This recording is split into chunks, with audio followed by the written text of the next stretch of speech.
welcome to another episode of I Made That. I'm your host, Chloe M. I Made That podcast.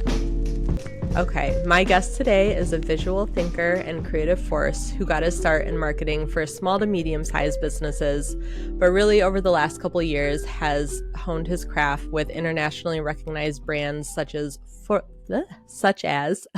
Locker, the Denver Broncos, and the San Antonio Spurs. He has even been featured in Times Square. He's a diehard car enthusiast, a problem solver at heart, and someone who thrives at the intersection of strategy and style.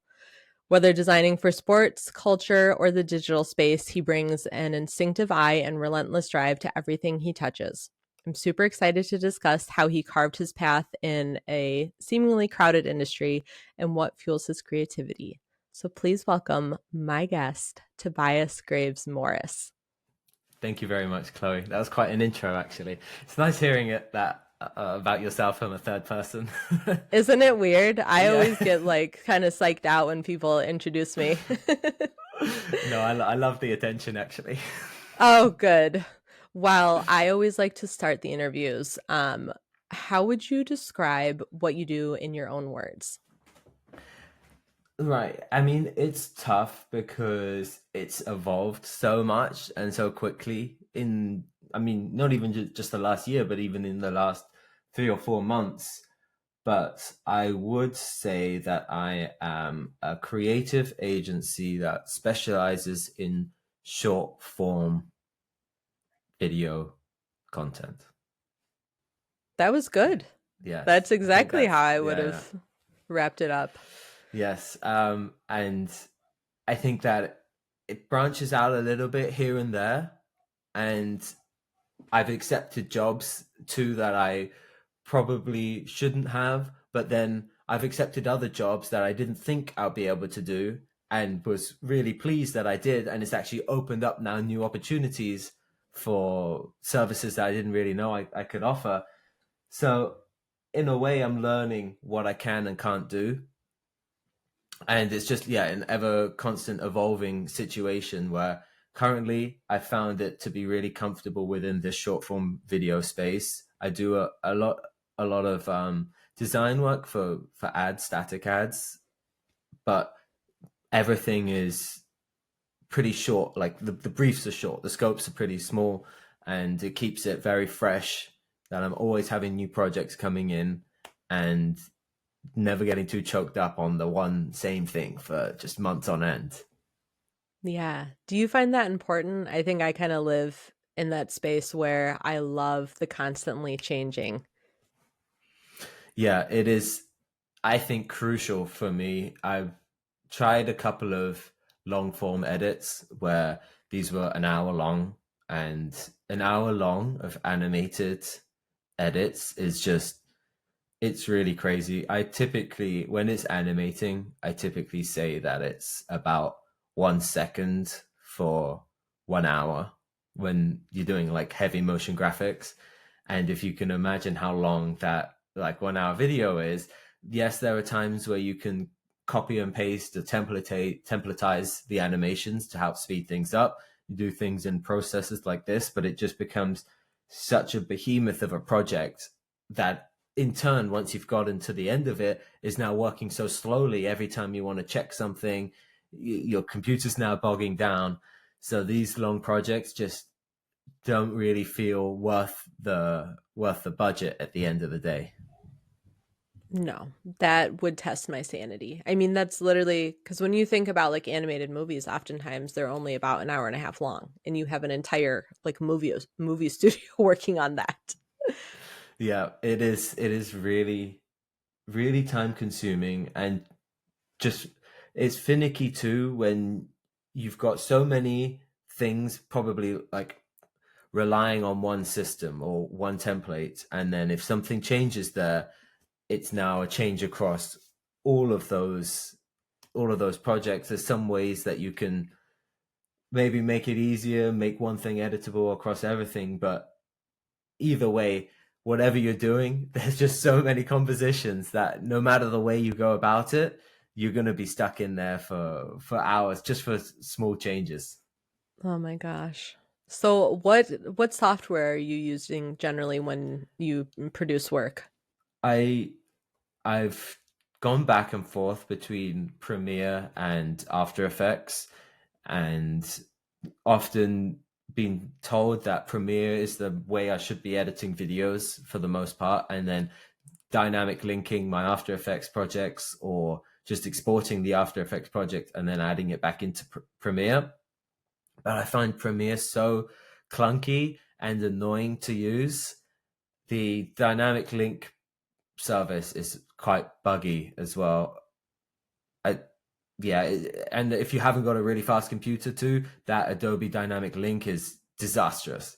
So I almost edit everything now in After Effects. Just learnt my own ways of tidying it up and making it more digestible with pre-comps and labeling, color coding my layers to make it more digestible. But I'm now basically only Adobe, and I'll give a bit of a secret. I do use CapCut, which is probably not like an industry standard, or I'm sure a lot of video editors might cringe at that, but their animated captions and just in general the more easy way of trimming clips and adding certain effects on there. I've found that as a much quicker workflow. I do my captions in CapCut with the green screen layer and then add it back in over the top by removing the green screen. That works much better than Adobe's native subtitling service or feature. That makes me feel a little bit better because listen, video editing is the bane of my existence, but I'm trying to like lean into the algorithm, right? And I have Capwing, but it's basically the same as CapCut. And I definitely will like edit stuff in Premiere and then go throw it into Capwing to put the wording over it, the closed captions. So Mm-hmm. that makes me feel better. I'm not the only one who struggles. No, that's it's definitely the way. Whatever works and whatever's quickest that produces a good result.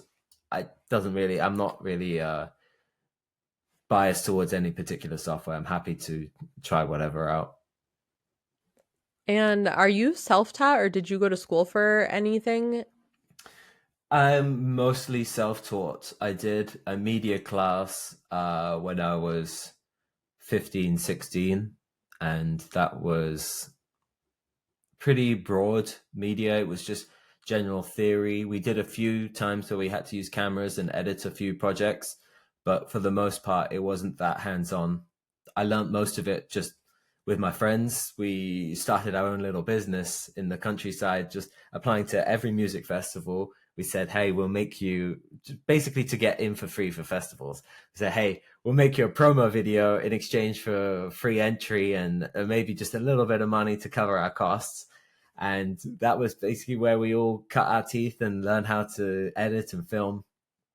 I studied advertising when I went over to America. I went to SDSU for college, and I studied advertising there. That was not very practical either. We didn't do a lot of hands-on editing. More, if anything, is in illustrated design work. But that's where I learned a lot about the strategy, and now what's guided me into editing for marketing or advertising purposes. Really, I don't edit much for film, TV, entertainment things, unless it's for myself. Okay, got it. Do you like being in that niche of advertising? Is that something you enjoy? I do actually. There's something quite fun about the psychology of editing for advertising. That it's this you're constructing something that is persuasive as much as it is emotional and aesthetic. It's got to not only tell the story, but then link that story to a product or service, which I think that's the puzzle and the challenge that I really enjoy in advertising more than just the entertainment side of it, because you can make really entertaining stuff in advertising. And I think also the short form concept of it, like ads are I mean, never longer than like 60 seconds. Most of this stuff is it's really short. So there's that initial brainstorming idea, and then piecing it back to that. How can we make this story relatable?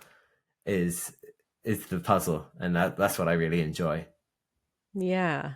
Yeah, I think we're in a really fun time for advertising right now. I think that we're in one of those eras where you can really push boundaries as well. So that's got to be creatively really fun.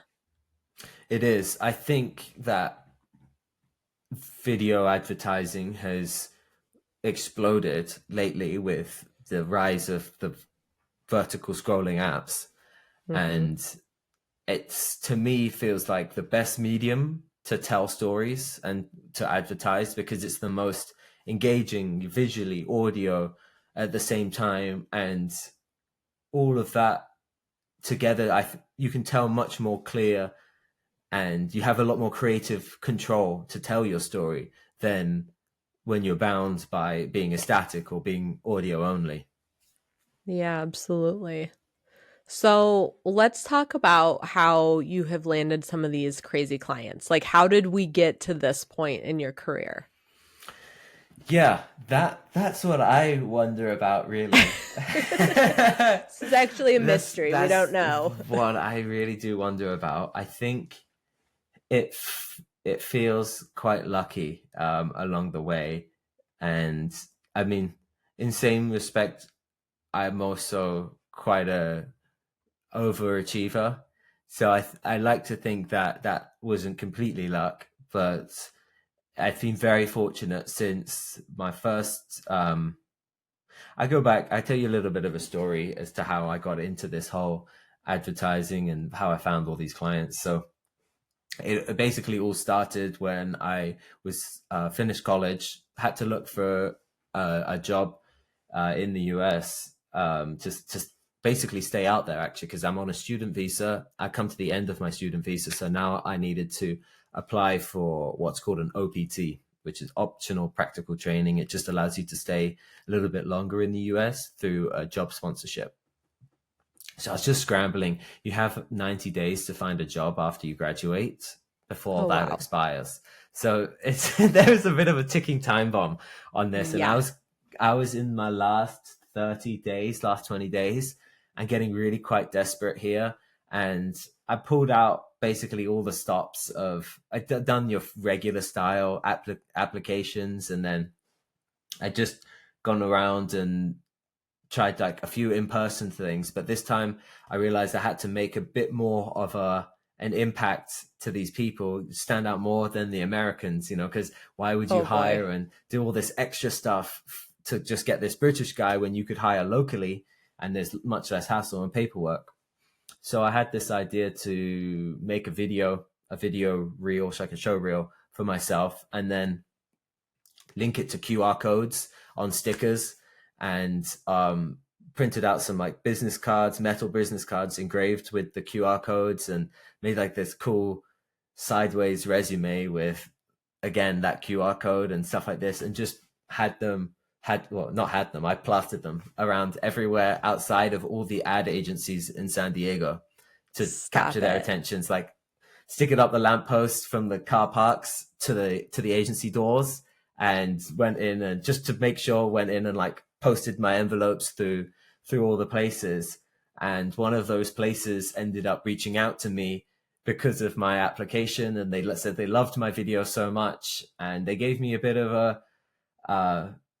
a bit of a chance, really, because I'd never professionally edited a video. I'd only done it, like I told you, in those festivals and just a few side projects, creative things that I'd done with my friends, but never done it professionally for anyone. They were really in a big stage of expansion, had landed a lot of big clients lately. So they were really desperate to get someone who was hungry on board. And as long as that person had the right attitude, they were willing to give me a shot. So they offered me everything I needed for the sponsorship and put me to work. Within the first sort of 3-6 months, I was working on some pretty small stuff, mostly internal, and a couple of client projects.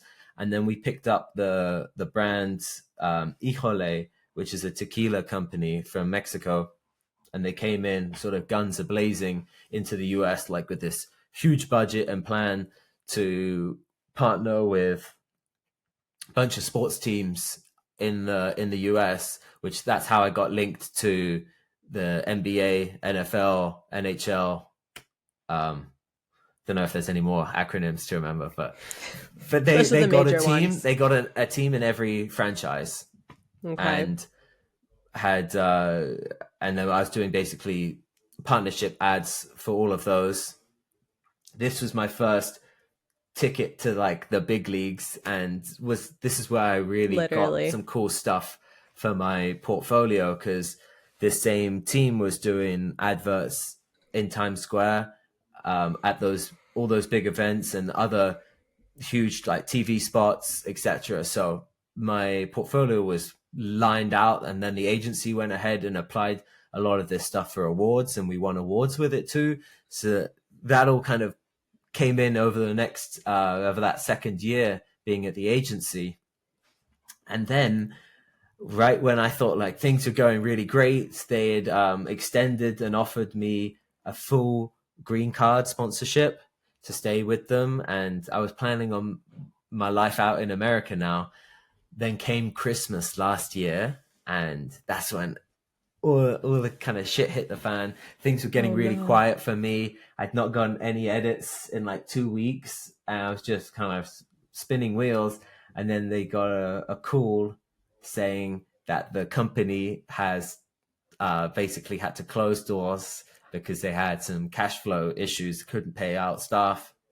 Oh my And God. yeah, that was all came crashing down while like I was on a Christmas vacation trip with my parents. Oh And no. yeah, I know, I know. I'd even actually paid for that trip too. So while I Oh just no. lost You're my like out job, here I was like like, I balling. know, You're like, oh, I can take mom I and dad on suddenly went to vacation. sweating now. You're like, can you And guys buy dinner tonight? I was like, oh shit, I gotta really really reevaluate everything. But it turned out to be a blessing in disguise. And this is when it kind of opened up the next door for me. Now I've just enough experience under my belt to have a cool portfolio. I knew Mm-hmm. now what brands were looking for. I knew how to edit for big brands. So Mm-hmm. I decided to try it out for myself. I did a few job interviews at the beginning in the UK, and the UK market was just, it's pretty dire here for a creative. There's no value for creatives here like there is in the US. Really? So That's fascinating to me because when I yeah, think of Europe as a whole, I think of it as being like vastly like creative, just in general. it is, and it might be creative for the love of just creating, but to live as an Yeah. artist or as a creative here, unless you're the top of the top, the the salaries here were not even half of the same positions in the US for the exact same experience positions. So I quickly realized that there was nothing kind of going for me here, and I was back to applying for US clients. Started to land a couple of small things, small little, not quite retainers, but just regular regular things coming in a month. And then all the people who were at the agency with me have now gone on to new endeavors, and those people also needed video editors. And then I realized that, you know what, I don't think there's that many like good video editors out there that like, I mean, I didn't think I was that good, but surprised that so many people hit me up again after this agency disbanded. And that's when a good friend of mine who I was working at that agency got introduced me to the team over at Foot Locker, and they had me come in as a contractor, and that was sort of March last year. And then another person reached out to me who was working in an agency in San Diego, and got connected there. another person reached out to me working with chiropractors and orthopedics in Miami. I was just so shocked that all these network from before had all come back to me here, and it meant that I didn't have to drive so much sales as I thought I would have needed to build up my client base. And I did do sales for a while. I'd hired someone actually, because talking what we're talking about, the sales side of thing is just really depressing to deal with rejection so often, and It's hard. it is hard. And I kind of set up a like a template of how to apply for things, and then basically had them apply while I was just focusing on client work, and that worked very well, to the point actually where things were just too good. I was landing more things than I could even take on, and I realized, okay, crap, I need to expand now. I need to start scaling, bringing some people on board, and kind of one thing led to the other. Great that I expanded quickly and bring in all these clients, but it kind of also made me realize that shit, I'm actually onto something here. There's a niche, and it's nowhere nearly as saturated as I thought it was. In fact, I don't even think that there's that many, like I said, good editors in the niche, because when I was sending out all these applications, not applications, sorry, Like postings for proposals. people. Yeah, Hmm. proposals to people, and people were applying to work with me. The quality of applicants, it was really difficult to find anyone. And even when I found people, the the experience was never really enough in marketing, or they didn't look enough through the advertising lens, and it made it very difficult to work with. And being that I didn't have much time myself, training wasn't really an option for me. I needed to just hire a plug and play, ready to go sort of person. Yeah. So that's kind of, I would say, word of mouth, and it all just fell into place in the second half of that year.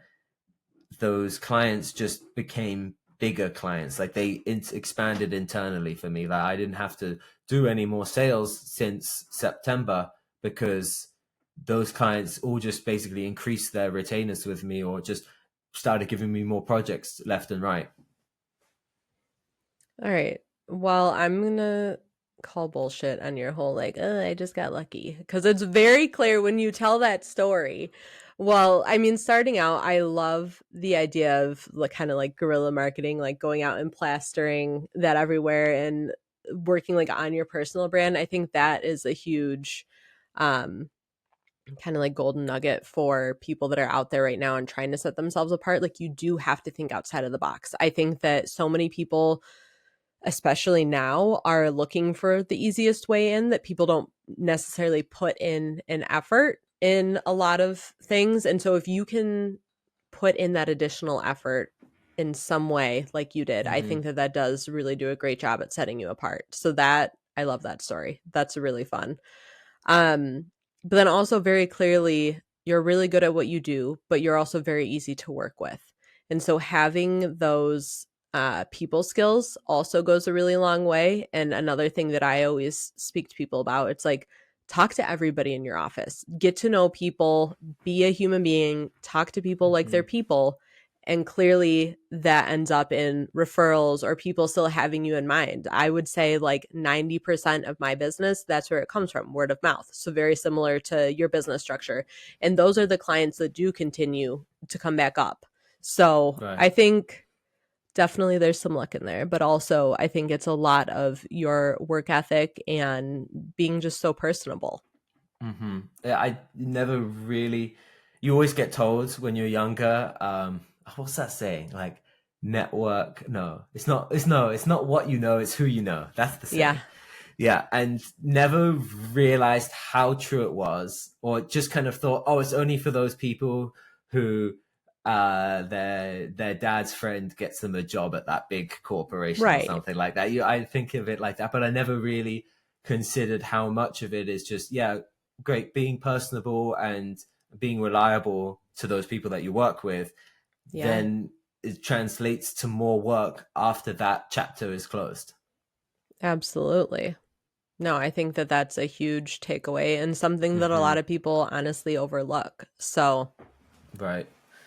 that's Just fabulous, though. giving a little bit more time and attention to someone can do so much more than how much sales you do, you know? Absolutely. I think how I explain it to my clients is if you're hiring me, I'm going to work for your business like it's my business. And that's That's something that you don't without a doubt. find. Hmm. Yeah.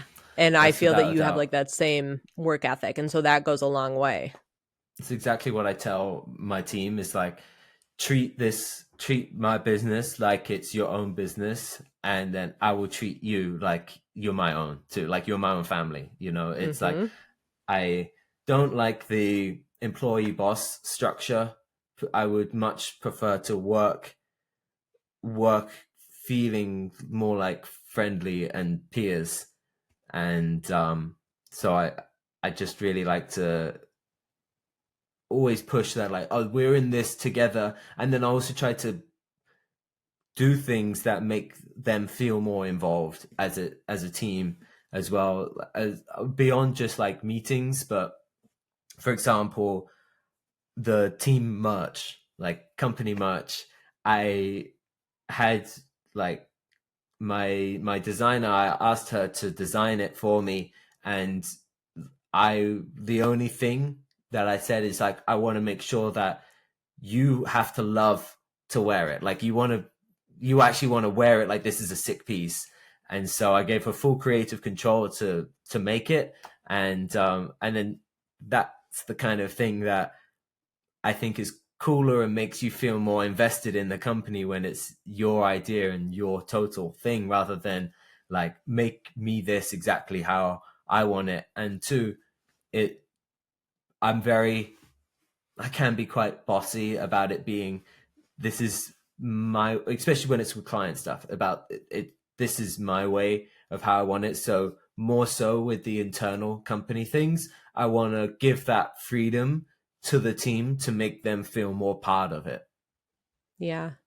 I think that's a huge lesson from like a leadership standpoint. Again, I think it's something that more our generation leans into and that we see when, when you genuinely value people, they will work harder for you.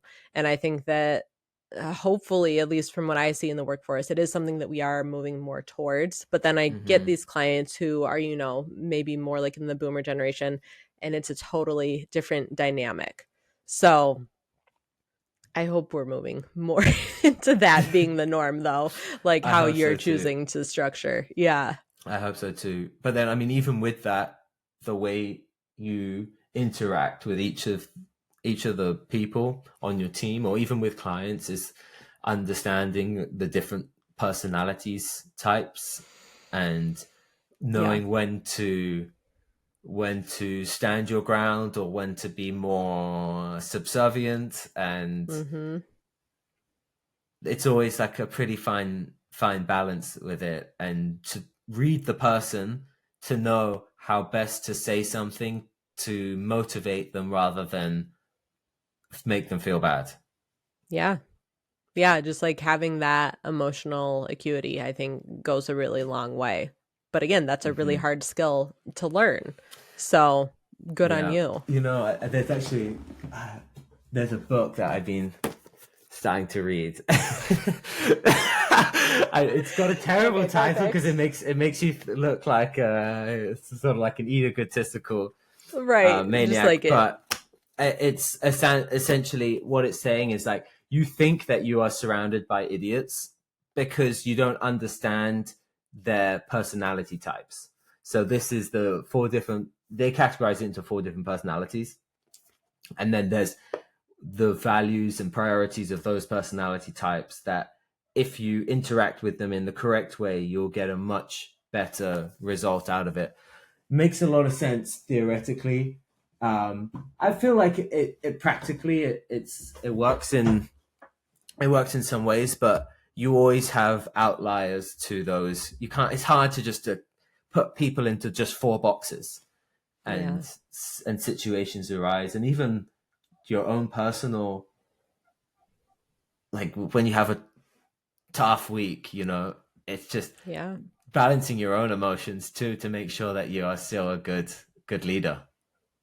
It's hard. It is hard. I think that that's something that I've really faced head on with being a parent because for me, work you can clock in, clock out. If I'm like not feeling it that day, a lot of times instead of like having a face-to-face meeting with somebody, I can send them an email and get that across however I want. But being a parent, it's you're available 24/7. And so having to have that kind of self-awareness of, okay, I'm in a shit mood, but I'm not going to put that on my kids or my husband or whatever that day. And it's really hard to do. So in business as well, I think it's important to have, like you said, like just that self-awareness for whatever you're going through that day and not necessarily making that somebody else's problem.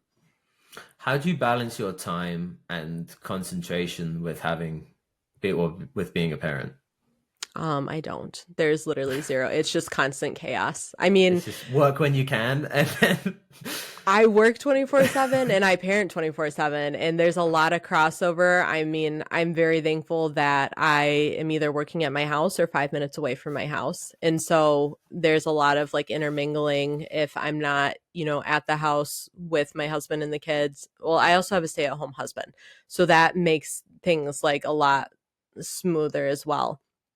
Um, so I feel like we get a lot of family time, and especially in the summer, we try and do like lunches together or like in the mornings, I'll work for a chunk in the morning and then I'll go drop my daughter off at the bus and I'll take my son for like an hour-long walk. So like kind of Mhm. just meshing things in and out, but it's just about being flexible and kind of taking on whatever is going on that day because it's constant variables and you know how it is when you're working on project-based stuff. Sometimes it's like, oh, I don't have anything scheduled for 2 days. Like I have stuff that needs to get done, but I don't need to sit down with somebody in a meeting. So you have a lot more flexibility when that's the case and just taking it as it comes. So when That's a did you start doing it on your own?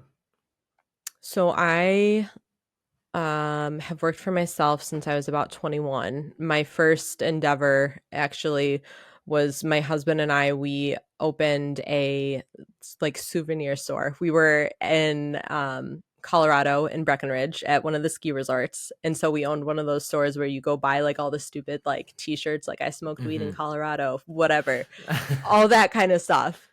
And we owned that for about 3 or 4 years, but that's what led to me learning how to design because So I we was gonna say you would made all your own t-shirt designs, did you? yeah, well initially Uh-huh. we would buy them but we would go to the market to go buy all this stuff wholesale and I was like these are all terrible. I don't want to sell these. Yeah. I can Hmm. design better stuff than this. Right.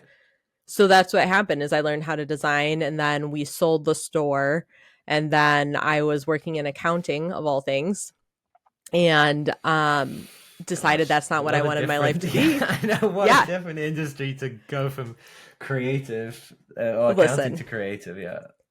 I have never drank more in my entire life. Like accounting is for sure not it. God Yeah. bless everybody that does it. And I'm so glad that I know like from the running businesses perspective, all of that. But that's not Mm. what I want to spend my time on. And so basically I then started kind of doing like freelance design on the side and doing logos and flyers and whatever people asked for and got to a point where I was like, oh, I can make enough money doing this that I don't have to do accounting.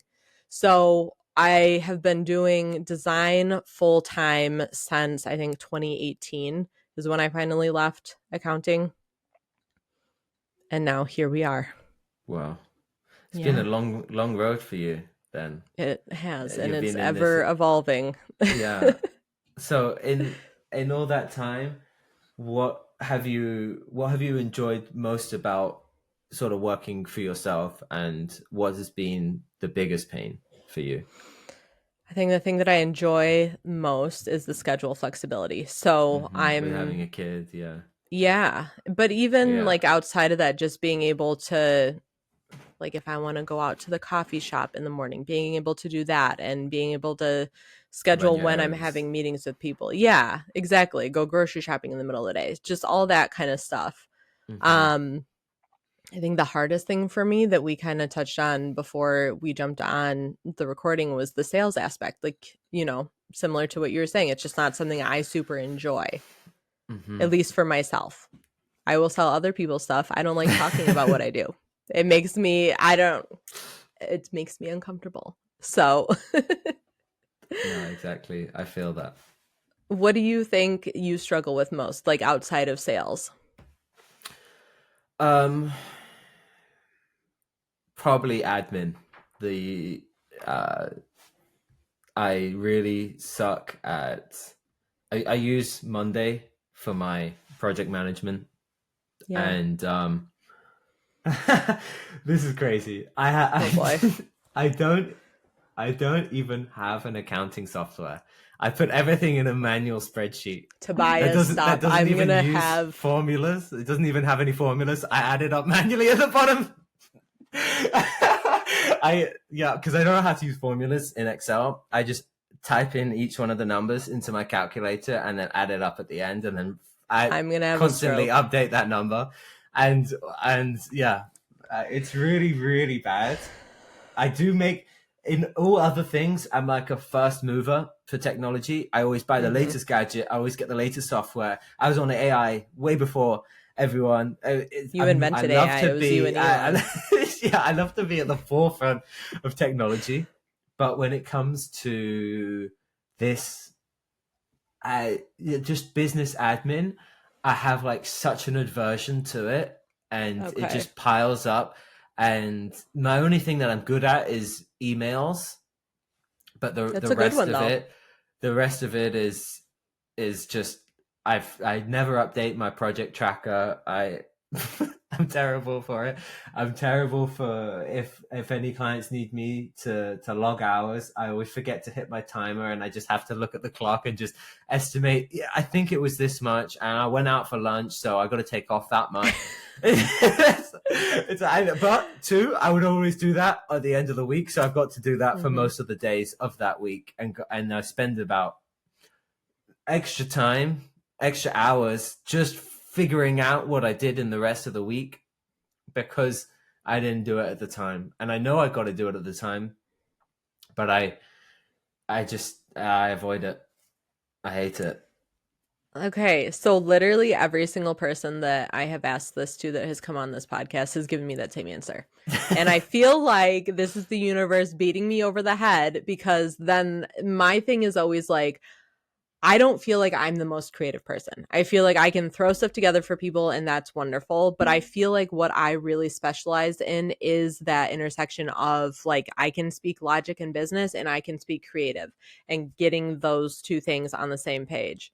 And so I feel like I need to do something with this. Cause like I said, like I have the accounting brain and I love business and strategy and logic, but really I really only like doing that for creative based clients. I mean, that's why my favorite thing to do right now is putting together pitch decks for my one musician client because I get to do the strategy for a creative client. So it's like merging those two worlds. But all of my super creative, people in my life, everybody tells me I hate doing the business stuff. I hate the admin side of stuff. That's not how my brain works. Mm-hmm. I know the finances are like it's not too bad. I quite like actually sort of like planning out budgets and working with that, but just the filing of it, like it just the idea of getting a QuickBooks and then logging all my expenses every day just seems such a hassle that I would rather leave it till tax week and then have to go back through bank statements for an entire year and leave it all Bias. into like 2 days of pure stress. I will do your QuickBooks for you. Okay. I literally have clients, I'm not even joking, that I do just their bookkeeping for. I will add you to that list because I this might is need it actually. stressing me out. I know You I can't. I've and made you're a not rule even for using the myself. formulas. I don't know. I don't even use the So you formulas. probably don't No. even have the right numbers, because I'm going to guarantee you at some point, I saw you over there drinking your Corona. You're probably trying to add up. Well, Okay. yeah, I know. Oh, I do actually. I get a bit of help from old ChatGPT now. That It used to doesn't be make me feel much a better. manual ad, but now you can just screenshot the list of numbers, drag that screenshot into ChatGPT, and say sum. I don't even You write the know full what else brief you can anymore. do? I just put You sum one word. help me. Oh my god. Okay, I'm stressed. Let's move on to Yeah, the next let's move on. question. That's enough of that. All right. What piece or product or, like project that you have produced are you most proud of? Right, so it would be last year's Foot Locker did their 50th anniversary. And this was a huge campaign for them, probably their biggest campaign. I think their biggest campaign actually they ever did.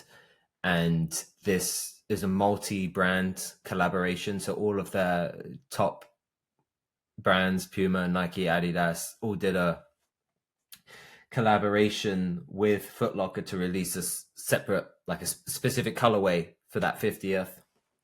And then their placements were just insane. They got digital screens in every store so that all my ads were in every store.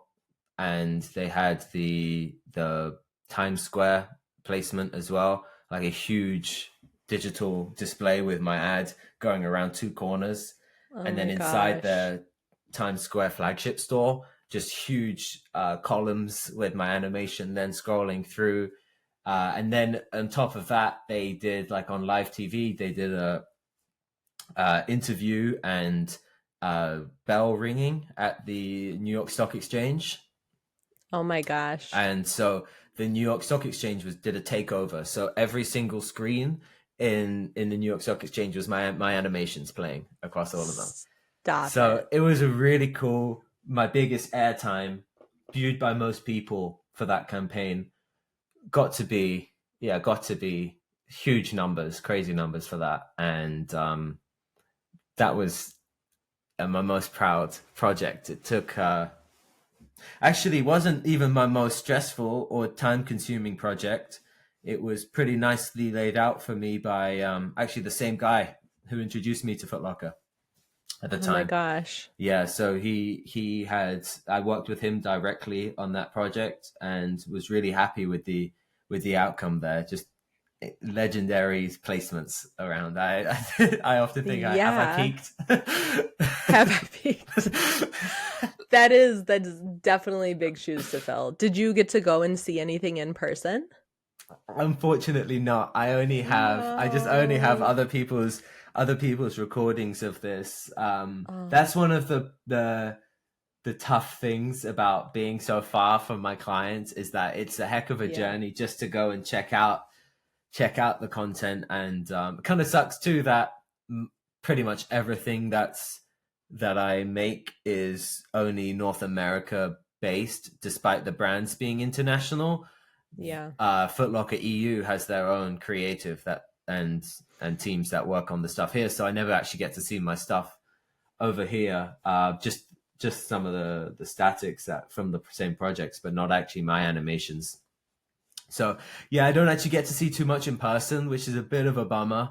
Um, yeah, Maybe actually, it's good though. Maybe like what your ego would just be like too much if you just saw yeah, your stuff everywhere. it could be. It could. I started getting a little bit more sentimental about the projects that I'm doing now. And more recently, actually, I went and finally met the Foot Locker team in person after doing basically an entire year of remote working for them. Yeah. I was in LA and they just finished the All-Star weekend in San Francisco and they were coming to shoot their summer look for this year down in LA on a rooftop. So Mm-hmm. I was able to meet them there, got introduced to the whole team, everyone that I'd been just only emails. Half of the people never even seen their faces. Oh So my just gosh. emailing them, and then I went and met them in person, and they hooked me up with some free shoes, and it Oh, was just really cool to then be there on site, see the all the models at the mm-hmm. time, and I even shot my own BTS of the shoot, and then getting all that content back to me, like what they filmed and what they shot, getting that back to me felt a lot cooler this time because I was there at the time of Mm-hmm. capturing, even through even through a few of my own suggestions there with the video team when they were filming, and they end up using those angles. Well, I ended up using those angles because I edited it. Right. You're So like, oh, I that even was a got good some. one. Yeah. So I've even got some of my own ideas in there as well, and I felt much more a part of that project, and might even might even go and get to see it now. I got my the shoes and like a t-shirt from the 50th anniversary there. Now I'm gonna have those framed and start just Oh. decorating my walls with a bit of like actual cool work memorabilia that I feel proud to have done. Put a little screenshot of the work there, and the live placement. Oh, I love that. That's super fun. Yeah, it's definitely feeling a lot more rewarding now too, that it's under my own name and my own business than through an agency. Yeah. Like that it's actually these people came to me and asked me to do it, and then that's directly my work. Like they give me some inspiration and some general direction, but the creative control they let me have is very surprising for the size and the fact that it's like a publicly traded company. I thought everything would be very meticulous and corporate, but the creative freedom that they give me is really quite great. I think that's fantastic. I think that that's when you get the best output is when you hire people that are really good at what they do and you give them free reign because they Hmm. are the expert. You are not the expert. And Yeah, I mean, those are obviously absolutely. my favorite projects to work on as well, but it is rare. And to that being them being such a big company, they have the Mm-hmm. budgets too to be able to let me experiment on things.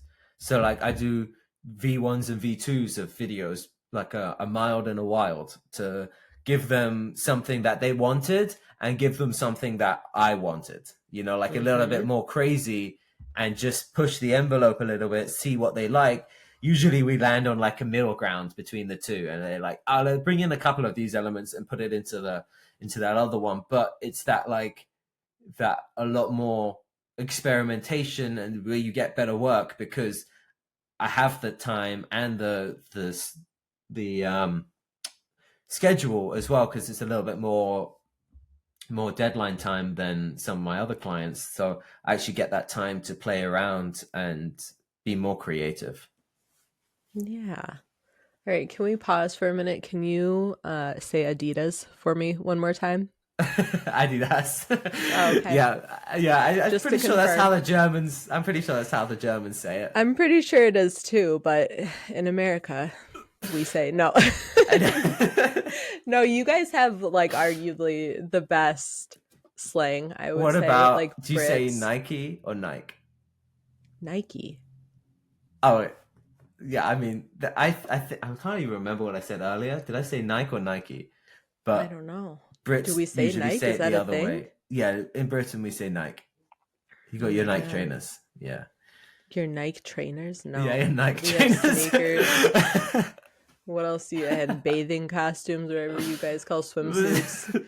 I it's a wild time over there. Yeah, we have a different word for everything. Okay. All right. I've got just a few more that I want to cruise through. Yeah. So this is a big one, and then I'll ask you the last question. But Hmm. who would be your dream client?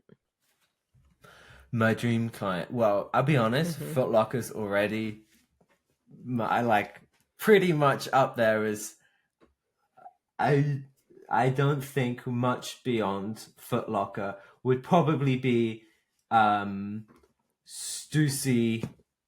Yeah. Like I think they're just like OGs of streetwear. It'd probably be streetwear brands. I like sportswear brands. I think Nike Mm-hmm. would be a little bit cooler than Foot Locker to work for them directly. Although I have basically worked for them because I've done like solely Nike stuff through the guise of Foot Locker. But I would really love to do some streetwear stuff, like something for Bape, something for Stussy, Kith. I think that would, I love yeah. all the Kith stuff. Yeah. Their visuals are so good too. Mm-hmm. It really is. I think too, the streetwear clients can push the envelope a little bit more as Yeah, well, even more so 100%. than some of the sportswear brands. I don't think I'd ever like high fashion. I can't see myself editing that too much. Maybe a little bit of like a cool cinematic storytelling edit and things, but because of I do like to mix a little bit of VFX with just straight editing, and you don't typically use too much VFX unless it's like 3D for high fashion. Yeah. Have you seen Tyler, the creator's brand, Golf the Floor? Mm-hmm. Very I cool. love all of Over. their ad. But I mean, again, that's like so him. When you look at it, it's just like very clearly his personal brand. Mm-hmm. I would actually love to do some car commercials. Actually, I I could think see that. that would be really fun, but not your regular commuter car. The soccer mom SUV kind of ones, but a bit Something more wrong with like, that. but a bit more like your supercar kind of, Yeah. or like a car for one of those tuning companies, a commercial for one of those tuning companies like Hennessy Oh, I or love Bravus, Hennessy or yeah, and or the Bravis. I drink, mean, or those are no, the cars. no, no. The cars, all their little raptors and stuff that they Yeah, shoot out into the sand. yeah, insane what they do with those cars. It is. It's very like quintessential American. Like when I think It of is just Texas, like that's yeah. 1,000 horsepower, 1,500 horsepower, very American. Right, like why? So you can go to the grocery store. Like you because you know all these America. people. Yeah, exactly. Because we can. Yes. You know the people that are buying those are not like taking them out to the dunes to like rally them. It's like they go out to get the shoots and then they sell them and that's the last time that those cars ever Definitely. see sand. But that's all Definitely. right. We don't judge. Okay. Well, we are at the point in the interview where I get to ask you the question that I ask every single person that comes on here. Okay. What is the wildest story that you can tell me on this podcast? Right. So I did think about this, and I I think, yeah, I like that second part that you said on this podcast. I think that's probably the best thing to do. So I'm going to tone it back, and I'll tell you a more recent story from when I was actually just recently in San Diego. I'd gone Okay. down for a video shoot, photo shoots, headshots, and I left LA. So this week was just an absolute. I was overloaded with work. I had recently lost a team member. Not like they didn't die. Okay. Just to No, clarify. no, Got it. no. We had some complications about hitting deadlines, and I couldn't let my reputation slide over this. So I had to make some changes in the team. That meant basically filling the vacuum myself for a couple weeks, and I was just absolutely inundated with work. I'm not a photographer. Not Okay. really. I've done a few shoots here and there, and I kind of stupidly I'm a bit of a yes man, like Mm-hmm. can you do this? Yeah, sure, I can do that, and Then you're like Googling, you're like, okay, how do I do this? Yeah. I'm like, I know most of the steps to this, Yeah. and then I have this thing which I'm going to make a video about too, which is this like false sense of confidence that you gain from YouTube, like being a YouTube expert, Yes. right? Like you've watched a few tutorials and now you reckon you know everything that is involved in this, and you just say, I got this from now. So I Yep. said yes. I got this problem. I got this job. No worries. I handled it. Count me in.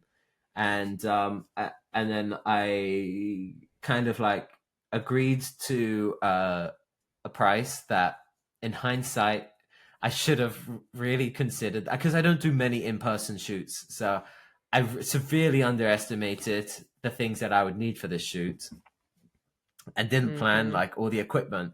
So after agreeing to the price, I realized that now I didn't have half of the things I needed to pull off a head shoot. It's like the Oh, umbrella for the no. diffuser, the flash. I was going to say, that's a pretty important one. Yeah. Because I have video lights, but they're not super bright, like what a flash needs to be to cause the rest of the room to go black, essentially. So when you're shooting with video, you would just turn down all the other lights and then just use your video lights to light the room, so you have complete control. With a flash, you typically just brighten up the flash so that the black of the background, you lose that, and then now you're like focused on your center, on that person. And I didn't really know all of this prior to that. So the night before, 2 days before, I started watching some YouTube videos, because I was like, oh, you know what? I should probably start preparing. I have been too busy to prepare. So I'm going to start watching YouTube video, realizing, shit, I need a flash. I need an umbrella. I need a light stand. I need a diffuser. It's in 2 days. Luckily, we have Amazon, and it's the best thing that's happened to spontaneous poor planners like myself. Yeah. So I ordered that stuff on next day. I received everything, spent that evening trying to learn how to use everything, figured it out to the most part. Luckily, one of my mates, I was staying at his house.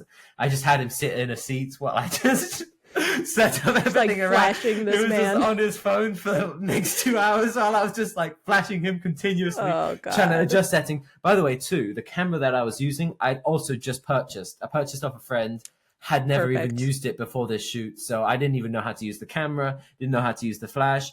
I learned everything the night before the shoot. And then I had to drive down to San Diego that same night. So I left really late at night, drove down, got there at like 1 a.m, and found somewhere to park just right opposite the hotel. I checked the sign and it was like, oh yeah, cool. I got it. As long as I move this by 8 a.m, that's fine. And then I go to bed. I wake up in the morning at about 7:30, I think it was, and feeling pretty just like I hadn't slept too well. By the time I did sleep, it wasn't until about 2:33, and I feeling just quite groggy. Wanted to lie in just a little bit more, but knew I had to start getting ready. Just for some reason, I felt like I needed to check out the window, just to check on my car. And I look out there, and this is a rental car too, by the way. It's got my camera gear inside the trunk. And I look out the car, and it's being towed. I've run out, just threw on whatever I saw, just like t-shirt and my shorts, which were back to front, ran outside. I ran up to the lady. I said, hey, wait, that's my car. Please stop. And I always, in these circumstances, really just amplify the British accent and just turn into the bumbling Brit. Get my full Hugh Grant on and just really get the Colin Firth kind of go up to her. Oh, I'm terribly sorry. I had absolutely no idea. I thought I was just looking at the sign. There were so many things on there, but I was looking at the sign. I saw till 8 a.m. She was like, no, that means you can't park from this time till 8 a.m. because of, and not knowing, not understanding that. And the car was already halfway up the ramp with a ticket on it. I was just, please explain to her, please, I've got a job later today. I need this car. Please. And it's just like, can you prove this is your car? And then I was like trying to get up the rental app, and then she wanted me to go get my ID. So I had to run back inside, get out my ID. I showed it to her, and just all of deliberating, she finally just said, okay, look, just go move it right now. You're okay. And I was Oh just, my God. I was actually tearing up a little bit because Oh. I was so stressed about this whole thing. And this client, I just recently started working with them, and I didn't want to blow it on this that I'd said yes to. I was Yeah. already like basically negative on the money after the car rental, and then all the buying all the equipment and driving down And there, the my ticket time, on the car and then now. the ticket on the car, and I just thankful that I still had the car and I wasn't completely negative, and I didn't at least have my camera gear, my tripod and stuff that I needed for the shoot. She gave me my Yeah. car and I went and parked it around the corner. Oh, calmed down a little bit. Went back. I gave her a big hug too as a thank you for yeah, Oh. thank you for not towing the car. Went back inside, had a shower, got ready to go to this gig. Was absolutely bricking it the entire morning because I'd never done a headshot shoot before. They had set up the backgrounds. I had to go in and just adjust everything and set up to shoot in this new lighting environment, which was different to the one that I practiced last night with my friend. So I'd spent like an hour getting ready for this. I finally felt like, yeah, I think I got this down. Started going through the photos. You know what? Headshots started coming out all right. And I got into my swing by like the third person. I was like, yeah, pose like this. Give me a little bit of, Oh. work it. God. Can you put your hip out a little bit more and then drop the shoulder? I was Oh fully, I was Lord. into it. You know, I I'd can't. lost all the nerves. I was in full swing of things. The photos were coming out great. I think there was only two people that I didn't feel like I was too happy with, and then I just, because it was a Mhm. working day, I just pulled them back in. We Yeah. reshot. Everyone was so friendly and just accommodating to me. I kind of let on to a couple of people like, I'm a bit new to this, and helped just break the ice. So they were a bit friendlier to me, and by the end of it, all the headshots were done. Successful day, successful shoot, and I got my stuff back to the apartment, to the Airbnb. Went back in, went to go check my ticket for payment, and she had cancelled, avoided the ticket too. And I was, yeah, really, really happy. Kind of What? just felt this was a very lucky, and something was with me today that knew of the hassle and uh, just general mishaps that I'd led into this, and just didn't prevented this job from becoming any more negative. And yeah, something was with me, and I felt like that, yeah, there was a force, a guardian angel was there for me that Hmm. moment and saved me from losing that rental car and missing the gig. That's absolutely wild that you looked out right at the moment it was getting towed. Like, how lucky is that? Unbelievable. If I just, and I felt like I said to myself, like, let me just roll over, have another 5 minutes, because I got up earlier Hmm. than my alarm actually. So I thought, Oh let my me just roll gosh. over another 5 minutes. But something just told me, just check. And I parked, without knowing this, parked directly opposite the window that my room was. Oh my So God. something was there. Something saved me at that moment, and yeah, I came back from that whole gig. Really good. Made great, just general client relations, and further established that networking thing of, now I got to meet. Yeah. It was an ad agency that I did the photo shoots for, so I met all the members of the agency, and again planting that seed now with a whole group of new people who, you never know, things might change for them and they might now reach out to me again. So I came away, while I basically broke even on the finances of it, I felt like it was a good enough investment in the long run in the networking side of things to bear fruit in the future. Yeah. No, absolutely. I think definitely taking advantage of those kind of situations always ends up paying off. Yeah, it, it did indeed. I thought for a long time, why am I doing this? I'm not even a photographer. Why did I say yes? Oh Well, God. it brings some more conversations about actually Oh. niching down more and not stretching Hmm. myself too thin on these other kind of crazier endeavors, and just maybe not saying yes to everything, and just thinking a little bit more about it, because I think had I thought more, had I prepared more, that could have gone a lot more smoothly, and I still would have got the networking benefit of it, but I could have executed that whole thing a lot better and prevented a lot of stress. Yeah, but this is how you learn. I But don't that's know. it's also I'm how a I very operate. just like you figure it out. Yeah. Yeah, I'm I'm very a of that mindset.